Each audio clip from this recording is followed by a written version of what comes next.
In this video, I'll prove my moral might argument and how it proves that I'm the top martial artist and the one you should be listening to and the anointed one. Psalm 112:1. Praise the Lord. Blessed are those who fear the Lord, who find great delight in his commands. In his commands, mind you. Their children will be mighty in the land. The generation of the upright will be blessed. Wealth and riches are in their houses, and their righteousness endures forever. Was Jesus or John the Baptist rich in terms of material wealth? No. He's talking about what Matthew 6 is talking about, storing riches in heaven. Of course, Proverbs 28:1. The wicked flee though no one pursues, but the righteous are as bold as a lion. So the righteous are as bold as a lion. Okay, they obey God's commands and delight in them and emphasize what it truly is. And they refuse psychology, propaganda, okay, illusion, theater nonsense, Dionysus, right? Pagan theater arts, kind of playing the game. They refuse that. Playing stupid, they refuse. Politicking, they refuse. Another psalm, I think it's Psalm 68:11 or so. It's kind of blurry. So the Lord announces the word, and the women who proclaim it are a mighty throng. The women who proclaim the truth, not what you see in the churches, not what you see on Facebook with everyone else. They are not telling the truth. They're playing stupid. And they're obeying the corporate state and the movements that are allowed by the corporate state. So I'm going to give you 3 potent facts that prove definitively the world is wrong and they should obey God through me. 1, it is satanic for your racial culture and people to only allow cultures that make you seem superior and to force your racial culture on people. So it is satanic to force your racial culture on people and to only allow cultures that make you seem superior. It's fucking pathetic too. That's what white-skinned people have been doing as a group. My mom's an exception. She's white. I'm part white. But let's face it. That's what's going on here.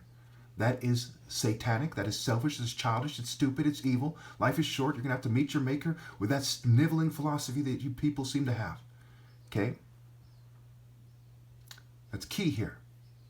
That is a key place they're going wrong. Their churches are whitewashed and token minority disgraces. Left-right paradigm garbage. Point number 2. To have a group, family, or personal philosophy of playing the game according to how this evil world's governments function is also evil. And of course, we even see gangs doing that. They're operating based on how the world functions and what's going to allow them to survive. That is 100% adverse to what Jesus said in Matthew 10, for instance. Carrying your cross and proclaiming the truth, not playing the game and considering what you're allowed to say and what you're not allowed to say.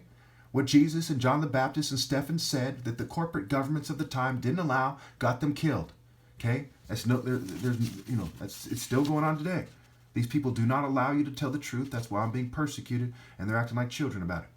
Point number 3. This is key too. Remember, point number 1 is it's evil to enforce your racial culture on people and to only allow cultures that make you look good to idiots, okay, or to anyone else. 2, it is evil, okay.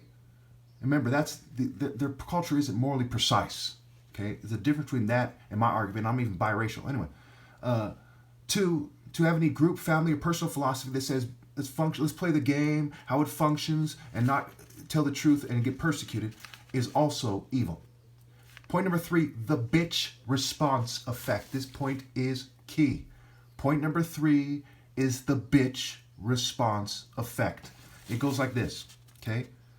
First and foremost, white skin supremacy and their proxies, their token minorities, etc., cracking down on people with the upper hand in response to pointing out the first 2 points, okay, is an example of the bitch response effect. It's like the police, the military. You're not allowed to say that. They start acting like bitches. Hey, you can't say that, right? You know, they're trying to confuse them. No, let's confuse them. Let's fume them. Let's fume them. All right, that's the bitch response. The Lord is a warrior, not a bitch. Not a white supremacist bitch, not an LGBT complex having bitch, not a feminist bitch, not a token minority bitch, not a craftsman, not a nerd. The Lord is a royal African falcon, martial arts, surgical striking warrior, skywalking warrior. Okay, that's the spirit. Okay? People who cannot accept that as true and obey God, as Jesus said in the Bible, why do you call me Lord, Lord, and do not do what I say? He's saying works, not faith enough. You have faith that I'm the Lord, but so even the demons believe that and shudder. Okay, why don't you obey the commandments? And who are the blessed, right? Going back to Psalm 112:1, praise the Lord, blessed are those who fear the Lord, who delight in his commands, who do it and delight in it. Their children will be mighty in the land. The generation of the upright will be blessed. Okay? So as opposed to the bitch response. So again, what are the righteous, right? They're as bold as a lion, okay? They fear the Lord and delight in his commands. Their women are a mighty throng, okay? That's the righteous women are a mighty throng who are bold as a lion, who fear the Lord and delight in his commands. Nothing would have stopped them from obeying God through me if they existed in this time. They would have rallied and obeyed because they would fear the Lord and not the people who can only harm the flesh and not the flesh and the soul, okay? And they would have been as bold as a lion. And they would have proclaimed these truths like Matthew 10 tells you to do. Proclaim it from the rooftops.